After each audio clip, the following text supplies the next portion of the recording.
بسم الله الرحمن الرحیم. راځو د کمپیوټر د زده کړې د کنټرول پینل برخې ته. زه سمپل راځم دلته نه ځان سره کنټرول پینل اوپن کوم. چې کله ځان سره کنټرول پینل اوپن کوم سمپل راځم دلته ځان سره ټایپ کوم کنټرول پینل. دا هماغه د رن ساحه ده چې مخکې نه به هم موږ په کومه طریقه باندې کنټرول پینل اوپن کاوه.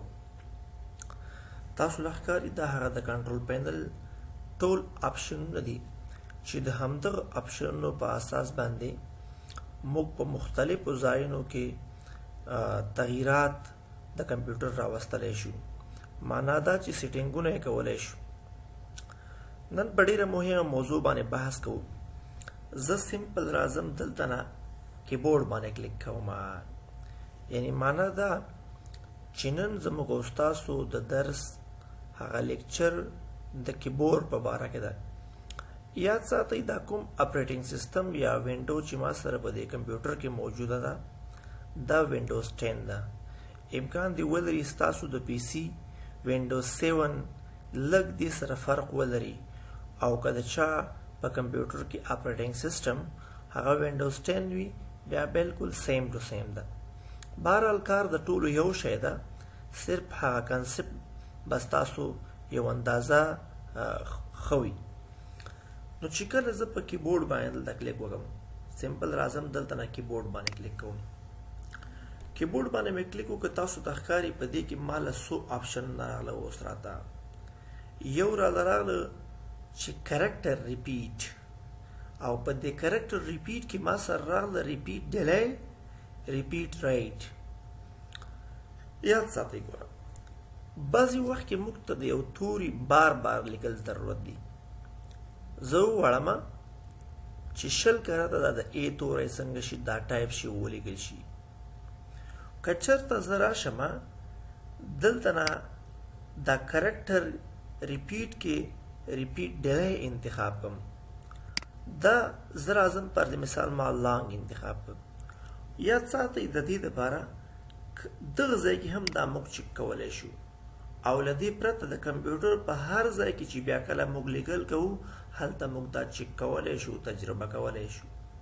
نو ګوره موږ دلته وایي دا کوم کار چې تا دلته وکړه دا ریپیټ ډیلی چې تا لانګ ټایم انتخاب کړ لانګ ټایم ګوره دلته دا ساعت اکثر ورسره شته ده.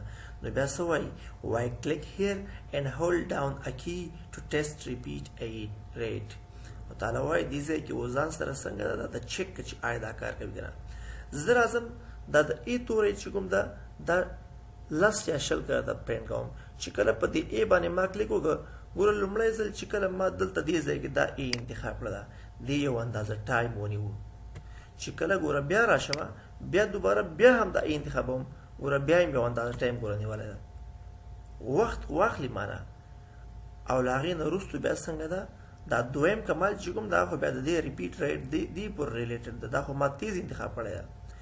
د دې کار دا ده چې د اولنی توری کله ځي اوس چې کله بي انتخابوم ګوره لومړی بي دلته لږ سټاپینګ کوي ودرېږي بیا څنګه ده په خپله باندې روانېږي. کلیک کوم ګوره دا لومړی دغه بي چې کله ما لیکله دلته یو اندازه ډیلی راغله. خو که چېرته زه راشم د دې ځای نه دا ساحه څنګه دا شارټ کړم نو چې بیا کلیک کوم زه دا بېرته ختموم. چې کله ور کلیک کوم ته نو ډایرکټ څنګه ده یعنی هغه ډیلی د دې چې کومه ده هغه کمه شوه.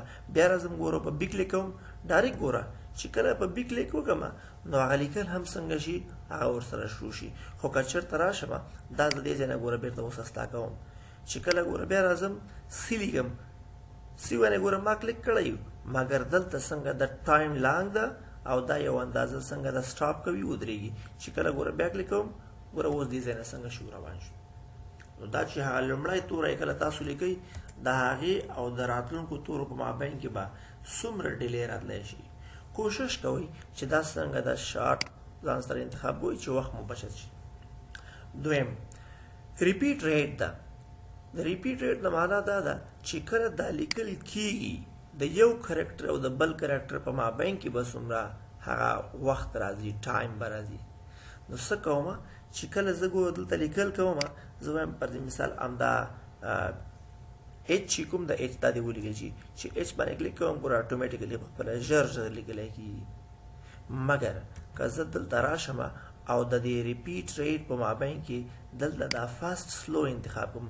تاسو وګورئ چې کله هم دا اچ لیکم ښکاري ډیر واضح ښکاري. ګوره ما دا بټن هماغسې پریس نیولې ده مګر دا اچ چې کوم ده دا ډیر آسته آسته او سلو سلو لیکل کېږي.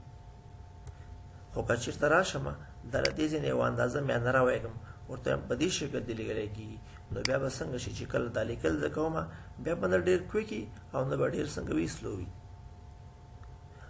یاد ساتئ همیش دپاره دا هم څنګه د ځان سره کوشش کوئ چې دا فرست وي، یعنی معنا دا شارټ او دا فرست.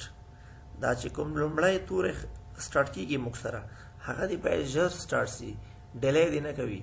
او دا چې کوم د چې کله لیکل کېږي دا دې بیا ډیلی نه کوي، سلو دې نه کېږي، دا دې څنګه دا په تیزۍ سره څنګه ترسره کېږي. نو چې کله اوس دا جي لیکم تاسو وګورئ څومره په تیزۍ سره هغه لیکلی کېږي. دا تر څنګ د دې لاست ون دا کرسر بلینکینګ ده. ګوره ځکه لیکل کوم دې ځای کې ما ولیکل ځان سره چې ویلکم. له دې ویلکم نه وروسته دا کرسر ګوره دې ځای کې خوځېږي، دلته هم څنګه دا بلینکینګ کوي. که ورته ووایم چې دا کرسر دا د آسته آسته وي، ګوره تاسو وګورئ دا به بلینکینګ اوس کوي لیکن اوس ګوره بالکل ننده نشته ده. که زه چېرته راشم ورته وایم دا آسته که تاسو به وګورئ کرسر به بلینکینګ کوي خو آسته ښکاري. دې ځای کې کرسر ګوره بلینکینګ کوي مګر ډېر آسته. خو که چېرته راشم دا دې ځای نه فسټ کړم تاسو وګورئ کرسر هم څنګه ده فسټ بلینکینګ کوي. نو دغه د کرسر په حوالې سره څنګه شو معلومات شو. آخر دلته او یاد ساتئ چې کله مو دا ټول کارونه وکړل د دې په خاطر باندې چې دا اپلای شي په دې اپلای باندې به څنګه دا بیا کلیک کوئ. آخر دلته بل موږ سره موجود ده هاردویر. هاردویر لکه څنګه چې موس کې هم موږ دې باندې بحث کړی یو. PS2 هغه سټنډر کیبورډ څنګه دی کې موږ سره ګوره دا موجود ده او دا هغه د کیبورډ چې کوم ارګنایزیشن دا مینوفیکچر ده د هغې ریلیټډ څنګه دی ټول معلومات دي. سټنډر کیبورډ ده د دې لوکیشن plugged into keyboard port. دا معنا ده چې دا کیبورډ سره څنګه د وصل ده، یعنی د خپل کیبورډ ده. او device status this device is working properly. معنا دا ده چې دا کیبورډ تر اوسه پورې صحیح خپل کار څنګه د ترسره کوي. نو دا هغه د کیبورډ ریلیټډ څنګه وو یو اندازه معلوماتو چې اکثره وخت کې موږ تاسو د دې سره څنګه ده مخامخ کېدلی شو. تاسو کولی شئ د دې نه څنګه ده مختلف قسمه سیټینګونه ترسره کړئ د دې په اساس باندې. او که کله هم د مشکل سره مخامخ کېږي د کیبورډ په حوالې سره د همدغې طریقې نه څنګه ده هغه حل او فصل کړئ. انف فار ټوډے. نیکسټ کلاس دپاره به انشاءالله فردر مخ په وړاندې باندې